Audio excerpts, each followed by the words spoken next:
दोस्तों, दो वजह से ये वीडियो आपको बहुत ज़्यादा पसंद आने वाला है। पहली, इसमें मैं आपको ओटी से लाइव 5000 ग्राफ्ट्स का हेयर ट्रांसप्लांट दिखाने वाला हूँ।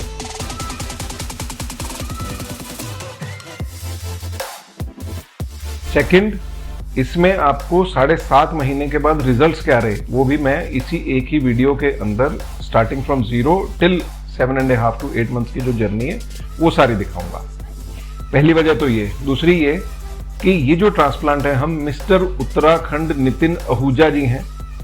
2 बार मिस्टर उत्तराखंड रह चुके हैं। He is a prominent body builder, professional हैं, उनका अपना जिम भी है and he is a very nice gentleman. उनका हमने ये ट्रांसप्लांट किया है। तो दोस्तों, इसमें दुविधा वाली बात क्या है या आयरनी वाली बात क्या है कि डीएचटी ही बॉडी बिल्डर्स को चाहिए होता है मसल्स को बिल्ड करने के लिए, और वही डीएचटी बालों का दुश्मन है।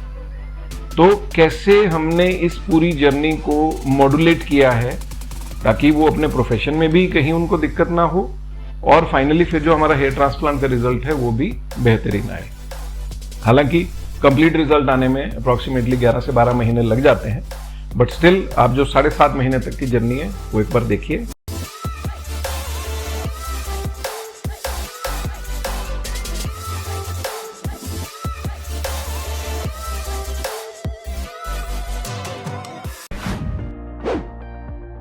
जितने भी जो प्रोफेशनल बॉडी बिल्डर्स हैं, या तो बाल इजीली बहुत अर्ली एज में लूज कर जाते हैं, या वो ट्रांसप्लांट कराते हैं तो वो सक्सेसफुल नहीं हो पाता। जिस दिन ऑपरेशन हुआ था उस दिन से लेके और आज तक का वो सारा हम लोग आपको दिखाएंगे।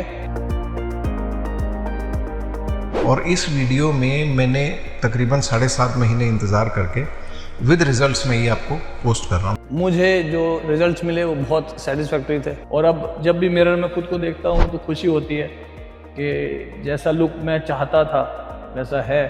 डॉक्टर नाम विक्रम, उनका हाथ बहुत साफ है, बहुत एक्सपर्टीज़ के साथ उन्होंने काम किया। पता ही नहीं चलने दिया कि कब मेरा वो सारा सर्जरी का प्रोसेस ख़त्म हो गया। मैं एक ही बात कहता हूँ कि ट्रांसप्लांट का मतलब ये नहीं है कि यहाँ से बाल निकाल के दूसरी जगह लगा दिए। उसके बाद की पूरी साइंस, वो बाल कैसे ग्रो करेंगे, किस तरीके से, कैसा एनवायरनमेंट उनको चाहिए, बंदे का प्रोफेशन क्या है। सर्जरी का मैं एक्सपीरियंस आपको बताऊं, उसमें भी मेरे को ना के बराबर पेन हुई थी। मुझे तो ऐसा लग रहा था जैसे मसाज हो रही है।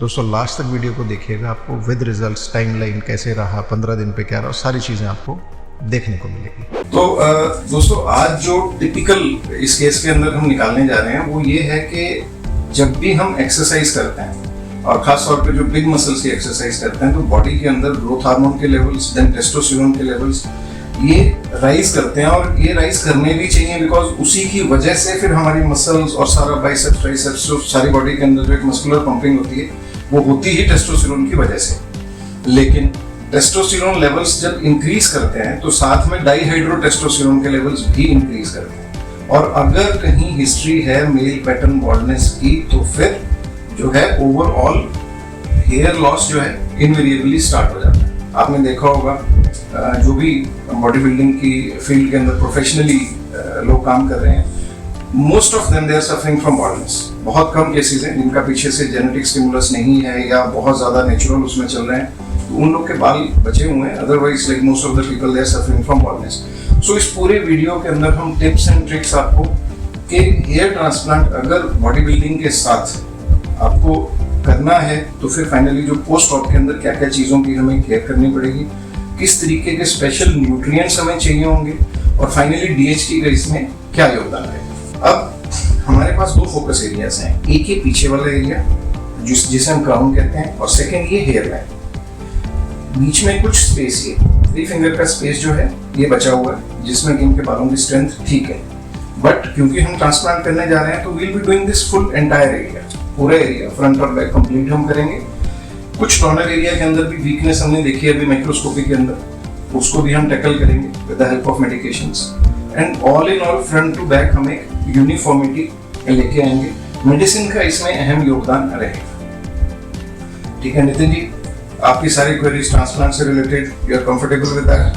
परफेक्ट। सो इनका लाइव शूट भी करेंगे हम, बीच में ओटी में कैसे रहा, क्या एक्सपीरियंस रहा, पेन वगैरह का, वो सब भी आपके साथ शेयर करेंगे।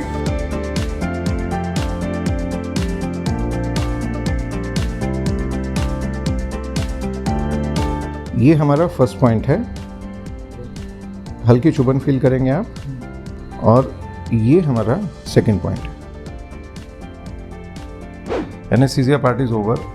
अभी ये बेसलाइन एनेस्थीसिया हमने आपको दे दिया, राइट। इसके बाद में एसओएस रहेगा, लाइक जैसे आपकी बॉडी कंज्यूम करती जाएगी तो will keep putting more anaesthesia, right. Anaesthesia में भी पेन कैसा रहा? 0 is like no pain and 10 is like maximum, जो हमारा स्केल है। मेरे हिसाब से तो अगर मैं कहूँ सही एग्जैक्टली 0.1 जितना मैंने एक्सपेक्ट किया था उससे बहुत कम था, बहुत ही कम था उससे। चल ठीक है, राइट। मुझे ऐसा लग रहा था जैसे मसाज हो रही है। So first part is over, right. So आप उसी पोजीशन में आ जाइए। अब हम आपकी एक्सट्रैक्शन स्टार्ट करेंगे। सो जो एक्सट्रैक्शन के अंदर, ये हमारा डोनर एरिया है। अब इस डोनर एरिया के अंदर से हमें एक्सट्रैक्शन करनी है, यानी कि जो बेस्ट रूट्स हैं उन्हें एक्सट्रैक्ट करना है। सो इसमें टेक्निकली हमें ये देखना रहता है कि सबसे बढ़िया थिक रूट्स और ऐसी रूट्स जिनके अंदर मल्टीपल हेयर हैं, वो वाली रूट्स हमें सिलेक्ट करनी होती हैं, पर्टिकुलर एरिया डिलीनिएट करना होता है, और वहीं से हम एक्सट्रैक्शन करेंगे तो फिर हमारा रिजल्ट बेटर रहता है और लॉन्ग लास्टिंग रहता है। ये है हमारी टेक्स्ट एक्सट्रैक्शन, लाइक इसमें हम almost 50 to 60 grafts initially extract करते हैं, और we see the quality of grafts कि इस एरिया के अंदर वाइबल ग्राफ्ट्स हैं या नहीं है। प्लस हमें डेप्थ का पता लगता है कि एक्चुअल स्किन की थिकनेस कितनी है, किस लेवल पे हमें पंच की सेटिंग करनी है, और फाइनली ओवरऑल ग्राफ्ट की लेंथ कितनी है। बेस्ड अपॉन दैट हम सेफ्टी पैरामीटर्स लेके और अपनी एक्सट्रैक्शन को आगे प्रोसीड करते हैं। इसी स्टेप के दौरान हम ये डिसाइड करते हैं कि वेदर ये एरिया हमारा वायबल है या नहीं।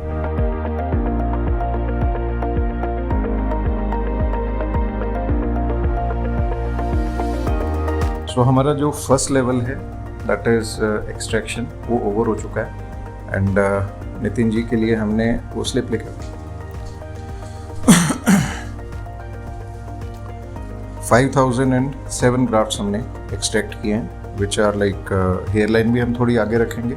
और जैसा कि मैंने पहले बताया, जो स्टेज पे अपीयरेंस रहती है या जो कैमरा फोकस वाले फेस होते हैं, या जिस प्रोफेशन में हमें ऑडियंस को फेस करना होता है, उस केस में हम हेयर लाइन थोड़ी सी लो रख के एंड देन उसको कैमरा अपीयरेंस के हिसाब से हम लोग हेयर लाइन एडजस्ट करेंगे। सो एक तो ये है। सेकंड, अब एक्सट्रैक्शन का जो फेज़ है हमारा, हमने 11 बजे स्टार्ट किया था, सो अभी 3 बजे। सो अप्रॉक्सीमेटली 4 आवर्स के अंदर हमारा 5000 ग्राफ्ट्स का एक्सट्रैक्शन हुआ। We are using neo platinum technique, right. So Nitin ji कैसा रहा अभी, पेन वगैरह कैसे? सर पेन तो मेरे को पता ही नहीं चला पूरे प्रोसेस में, बिल्कुल भी। एक आप थोड़ा वही ना हाँ, मेरे को मतलब पहले भी जो भी मेरे ऑपरेशंस हुए हैं उनके कंपैरिजन में मैंने अगर उनको कंपेयर करता हूँ तो मेरे को तो पता भी नहीं चला। मतलब खाली अगर जो थोड़ा बहुत हुआ था तो मतलब जैसे एक ही पोजीशन में बैठे रहने से जो थोड़ा बहुत मेरे को यहाँ पे हल्का सा एक वो स्टिफनेस वाली फीलिंग आई थी, उसके अलावा बाकी कोई प्रॉब्लम नहीं। सो अब नेक्स्ट स्टेप में हम क्या करने वाले हैं कि एक तो हेयर लाइन मार्क करेंगे हम आपकी, जैसे मैंने एक्सप्लेन किया आपका, क्योंकि स्टेज फेसिंग या फ्रंट फेसिंग वाला है तो उसमें हम हेयर लाइन थोड़ी सी लो और हैवी रखेंगे। एंड सेकंड जो है, फ्रंट में जो एनेस्थीसिया देंगे उसमें आपको पीछे के मुकाबले में पेन होगा, राइट, बिकॉज कोई यहाँ पे हमारे पास कोई कुशन नहीं है नीचे, बिकॉज इट्स स्किन, और स्किन के नीचे डायरेक्टली फिर बोन, राइट। तो फ्रंट में हल्का फुल्का पेन आपको हो सकता है। तो भी आप लेट जाइए, सीधा लेट जाइए सामने देखते हुए।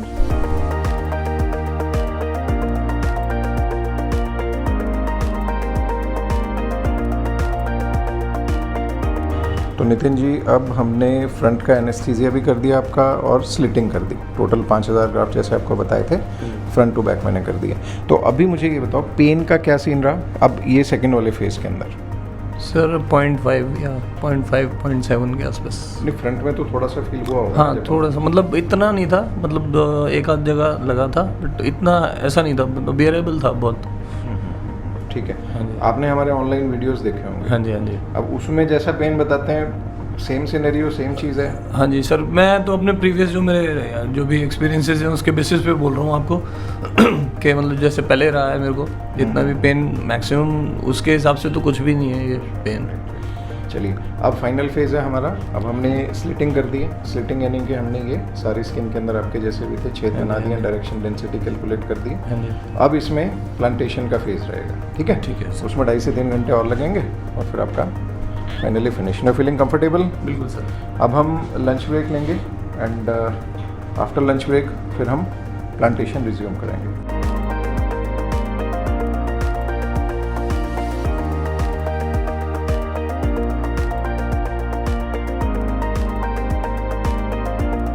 कंफर्टेबल? हाँ जी सर। पेन तो नहीं फील कर रहे कुछ? बिल्कुल नहीं। Absolutely fine. हाँ जी। नितिन जी, आपका ट्रांसप्लांट हो चुका है। 5007 ग्राफ्ट्स हमने कर दिए हैं आपके, और हेयर लाइन आप अप्रिशिएट कर सकते हैं, देख सकते हैं, नीचे करिए। इनके केस में हमने सिर्फ 3 फिंगर्स का फ्रंटल जो फोरहेड है उसकी हमने हाइट छोड़ी है, रेस्ट पूरा हेड कर दिया। पूरा नीचे देखिए प्लीज़, पूरा नीचे करिए और नीचे करिए। ये देखिए, अब आप देख सकते हैं पूरा जितना बॉल्डनेस का एक्सटेंड था फ्रंट टू बैक, ये सारा कंप्लीट हो चुका है। और समय है इस वक्त 8:38, राइट?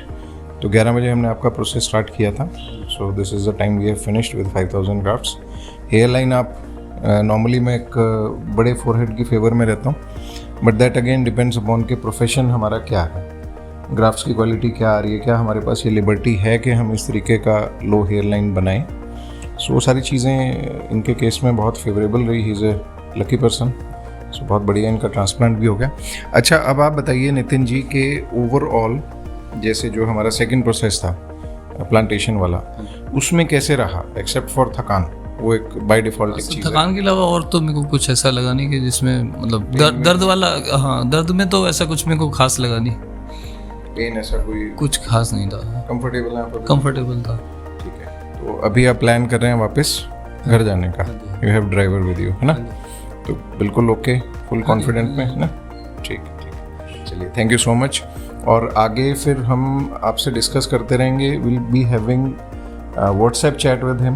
तो जो मेडिसिन्स का फीडबैक रहेगा, इनके एक्सरसाइज स्केड्यूल के हिसाब से हम लोग मेडिसिन्स कुछ मॉडिफाई करेंगे, रूटीन से थोड़ा सा डिफरेंट रहेगा, वो टाइम टू टाइम हम लोग आपके साथ शेयर करते रहेंगे। आज इनके ट्रांसप्लांट को 20 डेज हो चुके हैं। सो एक बार इनसे फर्स्ट हैंड एक्सपीरियंस जानते हैं, फिर मैं आपको इंस्ट्रक्शंस के बारे में बताऊंगा। स्पेसिफिकली जो लोग जिमिंग करते हैं, बॉडी बिल्डिंग में हैं, प्रोफेशनल बॉडी बिल्डर्स हैं, एमेच्योर्स हैं, या शौकिया बॉडी बिल्डिंग करते हैं, एंड हेयर ट्रांसप्लांट के साथ क्या क्या आपको हिदायतें लेनी है, किस तरीके से उसे फॉलो करना है, प्लस साथ में कुछ जनरल इंस्ट्रक्शंस भी देंगे। जी, पहले बताइए आप ट्रांसप्लांट के बाद कैसे रहा? सर ट्रांसप्लांट के बाद सेम डे मैं यहाँ से ट्रैवल करके गया था। आप देहरादून से? सर मैं काशीपुर उत्तराखंड। उससे भी आगे? हाँ जी। सो इट्स ऑलमोस्ट 8-9 घंटे की जर्नी है। हाँ जी सर। सो कंफर्टेबल रहे, कोई दिक्कत तो नहीं है? हाँ नहीं, रास्ते में कोई प्रॉब्लम नहीं आई। बस तो मैं सोया नहीं था, और उसके बाद 2-4 दिन बैठ के सोना था। वही जो मेरे को सोने के अंदर जो हमारी इंस्ट्रक्शंस रहती हैं, दे आर लाइक दिस के आपको एक तो चोट से बचाना है अपने आप को, सेकंड जितना हेड हम ऊंचा रखेंगे उतना ग्रेविटी से जो हमारा एक्स्ट्रा फ्लूइड एक्यूमुलेट होता है स्कैल्प के अंदर ड्यू टू इंजरी या ड्यू टू ट्यूमरसेंस जो हम लोग इंजेक्ट करते हैं स्कैल्प के लेयर्स को सेपरेट करने के लिए, तो वो सारा फ्लूइड कहीं ना कहीं ड्रेन होना है। तो it drains down your face, पहले यहाँ पे आईज के आसपास आएगा, फिर गर्दन के अंदर, फिर खत्म हो जाता है। This entire process takes almost 4 से 5 दिन के बीच में आपका स्वेलिंग वगैरह प्रोसेस ओवर हो जाता है, राइट? सर मेरे को 4 दिन लगे थे इसमें। 4 दिन लग गए थे। और पेन वगैरह तो नहीं हुआ? नहीं सर, पेन तो मेरे को कभी फील नहीं हुआ। पेन नहीं हुआ, बस ये है कि नेक के अंदर स्टिफनेस जरूर फील होगी 3 to 4 डेज, बिकॉज आपको इसी पोजीशन में रहना है। तो इसीलिए एक और चीज नोट करने की है कि आफ्टर सेकेंड डे आपको नेक को बेंड करना है, चेन को ऐसे लगेगी, इस तरीके से आपको नेक को बेंड करना है ताकि जो पीछे की मसल्स हैं आपकी रिलैक्स हो जाए। फोर्सिबली आपको नेक को अंदर को खींच के रखना है। ये दिन में 10 से 12 बार करेंगे आप, तो आपको काफी रिलैक्सेशन फील होगा, राइट? 3rd, 4th डे हम लोग शैम्पू जैसे स्टार्ट कर देते हैं, और बाय 9th, 10th डे मेरे ख्याल से आपकी जो क्रस्टिंग वाला पार्ट है वो सर निकलना शुरू हो गया था। ठीक है, तो ये हुई वो। अच्छा, दूसरा आपने अपना जिमिंग वगैरह स्टार्ट कर दिया नहीं अभी? सर मैंने अराउंड 20th, मतलब अभी 2-3 दिन पहले स्टार्ट कर दिया आपने, और प्रॉपर आप उसमें अपना जो रूटीन आपका अभी सर मैं बहुत हैवी तो नहीं कर रहा हूँ, अराउंड मतलब मॉडरेट वेट से मैं कर रहा हूँ। अब इसमें मैं एक चीज ऐड करना चाहूँगा कि हम for example it basically depends करता है, इट बेसिकली डिपेंड्स कि आपके टोटल नंबर ऑफ ग्राफ्ट्स कितने हुए। जैसे इनके केस में हमने हेयर लाइन बहुत नीचे रखी थी कि एक बहुत अच्छा सा लुक आए। एंड देन पीछे तक इनका कवर किया तो 5000 के आसपास हमने ग्राफ्ट लगाया, which is a heavy kind of thing. तो ऐसे केस में हम 15 दिन का गैप होता है आपको। 15 डेज के बाद आप जैसा चाहे जिस तरीके से चाहे अपनी वेट ट्रेनिंग कर सकते हैं, उसमें कोई रुकावट किसी तरीके की पाबंदी हमारी तरफ से नहीं होती, राइट। अब कुछ और इंस्ट्रक्शंस मैं आपको देना चाहूंगा। जैसे आज आप आए हैं तो आज हमने आपका पीआरपी ट्रीटमेंट किया, तो अभी आप महसूस कर रहे होंगे कि आपको यहाँ पे ज्यादा फीलिंग या सेंसेशन नहीं है ना। अभी आपने क्या करना है, अगले 2 दिन के लिए स्कैल्प के ऊपर, सिर के ऊपर पानी नहीं डालना, शैम्पू नहीं करना, कुछ भी अभी अप्लाई नहीं करना। 2 दिन के बाद तीसरे दिन, आफ्टर 2 डेज, ये सीरम हम आपको प्रोवाइड कर रहे हैं। ये हमारी लेटेस्ट अभी इनोवेशन है। इसमें हमने थोड़ा स्टैंडर्ड डाउन किया है प्रोकैपिल और एनागेन है इसमें केवल। तो इसको आपने बॉटल को शेक करेंगे एंड देन ड्रॉपर से इस चीज का ध्यान रखना है, जो भी हमारे क्लाइंट्स हैं जिन्होंने हमसे ट्रांसप्लांट कराया, स्पेसिफिकली जैसे ग्लास का ड्रॉपर है तो इसको आपने स्कैल्प के ऊपर यूं करके ड्रॉप्स लगानी है और ऑलमोस्ट 1 ml का अमाउंट आपने टोटल अप्लाई करना है in the morning and in the evening. ये लगा के आपको हल्का हल्का स्प्रेड कर देना है, रब नहीं करना, रगड़ना नहीं है, उसको स्प्रेड करके साइड वाला एरिया प्लस जहां पे भी हमने ट्रांसप्लांट किया उस पूरे एरिया को इससे कवर करेंगे। फॉर एग्जांपल आपका ट्रांसप्लांट सिर्फ फ्रंट में और पीछे आपके ओरिजिनल बाल है, तब भी आप पूरे एरिया में ही लगाएंगे। Do not limit yourself to transplanted area only. और ये कॉन्टिन्यूस प्रोसेस है, शुरू के 8 महीने तक तो सुबह शाम रेगुलर चलेगा, उसके बाद में केवल रात के बाद, बट वो लंबा समय तक हमारा चलता रहेगा ये सीरम, राइट। इसके अलावा बिकॉज प्रोफेशनल बॉडी बिल्डर हैं तो मल्टीविटामिन्स वगैरह आप रूटीन में लेते ही होंगे, लेकिन उसके साथ में जो टारगेटेड मॉलिक्यूल्स हैं जैसे कैल्शियम पेंटोथेनेट, बायोटिन, आयरन की स्पेसिफिक फॉर्म, वो सारी चीजें जैसे हम आपको आई ग्रो टेबलेट या हमारा जो न्यू ग्रो प्रो की थेरेपी किट है हमने अभी जो लेटेस्ट करी जिसमें बहुत सारे मल्टीविटामिन्स हैं, वो भी आप साथ में एडिशनली स्टार्ट कर सकते हैं। एक चीज और इसमें बताना चाहूंगा आपको कि जो भी हम विटामिन्स देते हैं स्कैल्प के लिए, बालों के लिए, आपकी हेयर ग्रोथ के लिए, they are basically water soluble. और जो फैट सॉल्युबल रहते हैं विटामिन ए, डी, ई और के तो खैर हम यूज करते ही नहीं अभी, तो ये वाले जो फैट सॉल्युबल होते हैं इनकी मात्रा बहुत कम रखते हैं रूटीन फॉर्मुलेशंस के अंदर, तो वो आपकी बॉडी में क्यूमुलेट कभी नहीं होते। और जो वाटर सॉल्युबल हैं बी और सी, अगर आप एडिशनली भी कुछ ले रहे हैं तो पानी थोड़ा ज्यादा कर दीजिए। पहले मैंने बताया अप्रोक्सीमेटली 500 ml के आसपास का वाटर इंटेक ज्यादा कर देंगे तो जितना एक्स्ट्रा विटामिन है वो सारे फ्लश आउट हो जाएंगे, तो उसका कहीं कोई नुकसान नहीं है, ठीक है जी। एंड ये तो बेसिक इंस्ट्रक्शंस होगी। एक चीज और, अभी पीछे मैंने वीडियो भी ऐड किया था और प्रैक्टिकली अभी बता रहा हूँ, खैर इन्होंने बहुत अच्छी केयर रखी है, अभी स्कैल्प बिल्कुल साफ है, पर ऑलमोस्ट 80% ऑफ द लोग बहुत डरते हैं ट्रांसप्लांट के बाद कि अभी मालूम नहीं क्या हो जाएगा। तो उस केस के अंदर इस तरीके का कॉम्ब लेके आपको बैक टू फ्रंट, अभी तो जैसे पीआरपी हो या नॉट डूइंग इट, स्कैल्प भी इनका क्लीन है, बट अदरवाइज आपने आगे ये रूटीन रखना है। ब्रश लिया उठते ही सबसे पहला काम, ऐसा hair brush 10 to 15 strokes up to 20 strokes आपने लगाए, लगाने के बाद आप उठे, अपना दिनचर्या करी, सारा रूटीन किया, नहाए, नहा के स्कैल्प को सुखा लिया। आप ड्रायर भी यूज कर सकते हैं, अभी तो खैर बाल छोटे हैं तो अब टॉवल से सूख जाएगा। उसके बाद में ये वाला सीरम लगाएं, पूरा दिन आपका निकल जाएगा। रात के वक्त अगेन ब्रश, सर्कुलेशन इंप्रूव हो जाएगी, again serum, go for sleep, ठीक है। ये आपका रूटीन रहना चाहिए। अच्छा, जैसे अब आप वर्कआउट करते हैं तो उसमें बाई चांस अगर आपके आसपास डस्टी एनवायरनमेंट है तो क्या होता है कि मिट्टी, धूल, डस्ट, पोल्यूशन, उसका इम्पैक्ट रहता है बालों के ऊपर। तो आप डेली बेसिस पे शैम्पू भी कर सकते हैं। रोज सुबह शैम्पू किया, स्कैल्प ड्राई किया, फिर से सीरम। तो शैम्पू आप बेबी शैम्पू किसी भी कंपनी का, जॉनसन है, पतंजलि है, हिमालय, कोई भी कंपनी का बेबी शैम्पू आप रेगुलर रूटीन में इस्तेमाल कर सकते हैं, राइट। कुछ और पूछना चाहेंगे स्पेसिफिकली आप? सर यहाँ मैं एक चीज बोलना चाहूंगा कि मेरे को रेगुलर फॉलोअप मिला है यहाँ से, मतलब डेली और बेसिस पे मेरे को या तो व्हाट्सएप से मैसेजेस करके पूछते थे, बताते थे कि क्या करना है आगे और किस तरीके से ध्यान रखना है, कब ब्रशिंग करनी है, हर एक चीज को रिमाइंड करा देते थे। तो बहुत, मतलब मेरे लिए बहुत हेल्पफुल हुआ है। Thank you. वो हम लोगों ने, देखो ट्रांसप्लांट एक अलग चीज है, तो हम लोग के यहाँ पे ये हिट एंड रन नहीं रहता। हमारी बहुत अच्छी स्ट्रॉन्ग टीम है, दे आर वेरी डेडिकेटेड। तो एक चीज का बहुत ज्यादा ख्याल रखते हैं, बिकॉज अब किसी बंदे ने ट्रांसप्लांट कराया, ऐसा तो नहीं है कि he knows the process and तो उनसे गलती नहीं होगी। तो हम ये मान के चलते हैं बाय डिफॉल्ट कोई कितना ही इंटेलिजेंट है, गलती करने के उनके चांस रहते हैं। So we keep on trying के उनको बार बार एक ही चीज़ बताते रहे ताकि कोई गड़बड़ ना कर दे। तो उस चीज़ का रहता है फॉलो अप, डेफिनेटली मजबूरी है हमारी, बिकॉज किसी भी चीज़ को चांस पे नहीं छोड़ सकते हम, है ना। अब अल्टीमेटली आपका रिजल्ट आएगा तभी हम लोग प्रोसेस को आगे बढ़ाएंगे, है ना। सर मैं एक चीज बोलना चाहूंगा, मैंने स्टार्टिंग से आपके वीडियोस में जो चीज देखी थी कि आप ट्रांसपेरेंसी के साथ जो भी अपनी नॉलेज है उसको आप शेयर करते हैं क्लाइंट्स के साथ या यूट्यूब पे तो खैर सभी के साथ शेयर होती है। और इसी तरीके से मैं भी अपने चैनल पे यही कोशिश करता था कि फिटनेस के बारे में, क्योंकि मेरा फिटनेस चैनल है तो मैं फिटनेस के बारे में इसी तरीके से जो भी अपनी नॉलेज है जितना मैं जानता हूँ वो मैं इसी तरीके से शेयर करता था। तो सर की वो जो एक बताने का तरीका एक तो बहुत इस तरीके से समझाते हैं कि कोई भी समझ सकता है उस चीज को, और साथ साथ जो फॉलोअप मिला है मुझे वहां से मतलब सर के क्लिनिक से, उसके बाद तो मतलब कोई बिल्कुल जिसको बिल्कुल भी जानकारी नहीं है फिटनेस के बारे में या किस तरीके से केयर करनी है वो भी केयर कर सकता है। राइट। आपके चैनल का नाम क्या है?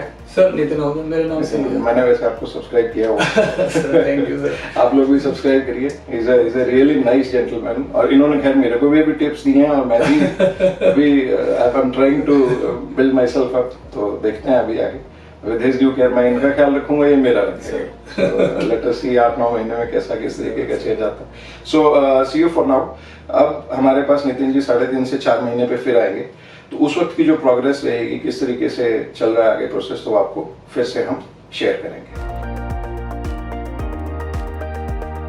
और आज करीब 4 महीने बाद मैं अपनी कंडीशन आप लोगों के साथ शेयर कर रहा हूँ, कैसी मेरी हेयर की ग्रोथ है। और मुझे जो रिजल्ट्स मिले वो बहुत सेटिस्फैक्टरी थे। मैं बहुत खुश हूँ अपने रिजल्ट से, जैसे ग्रोथ मेरे बालों में अभी आ रही है। डॉक्टर नव विक्रम का जो कह लीजिए उनका हाथ बहुत साफ़ है, बहुत एक्सपर्टीज़ के साथ उन्होंने काम किया, पता ही नहीं चलने दिया कि कब मेरा वो सारा सर्जरी का प्रोसेस ख़त्म हो गया। तो अब आपको मैं अपना दिखाना चाहूँगा कि मेरा रिज़ल्ट कैसा आया है।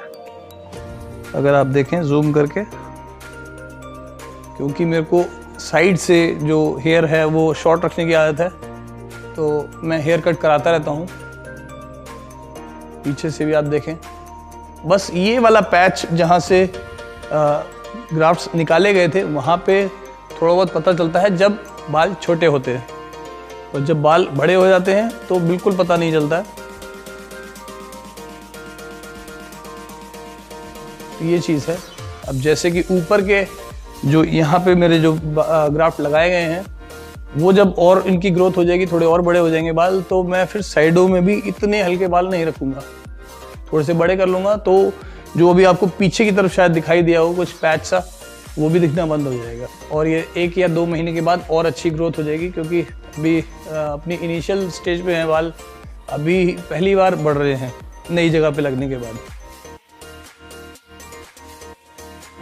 अब मेरे ट्रांसप्लांट को करीब 7.5 महीने हो चुके हैं। 16 जून को मुझे 8 महीने पूरे होंगे। जब मेरी डॉक्टर नवविक्रम से फर्स्ट टाइम ऑनलाइन बात हुई वीडियो कॉल के थ्रू, उसी में डॉक्टर साहब ने मुझसे ये पूछा कि आपको देख के ये लग रहा है कि आप फिटनेस फील्ड से हो, आपने बॉडी बिल्डिंग की हुई है, क्या आपने कभी स्टेरॉइड्स यूज़ किए थे? जबकि ये बात मुझे अभी तक किसी भी डॉक्टर ने नहीं पूछी थी। मेरे को किसी भी डॉक्टर से ऐसा रिस्पॉन्स नहीं मिला था जैसे डॉक्टर नवविक्रम ने मेरे को दिया था। ज़्यादातर जिस भी डॉक्टर से या जिस भी क्लिनिक से, जिस भी हॉस्पिटल से मेरी बात हुई, उन्होंने सिर्फ मेरे को मेरी पिक्स मांगी और हर साइड से, आगे से, साइड से, पीछे से, ऊपर से।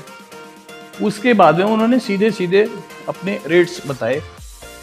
उन्होंने कुछ जानकारी नहीं ली मुझसे, कुछ नहीं पूछा मेरे बारे में, मेरा क्या बैकग्राउंड है, क्या है, कुछ नहीं।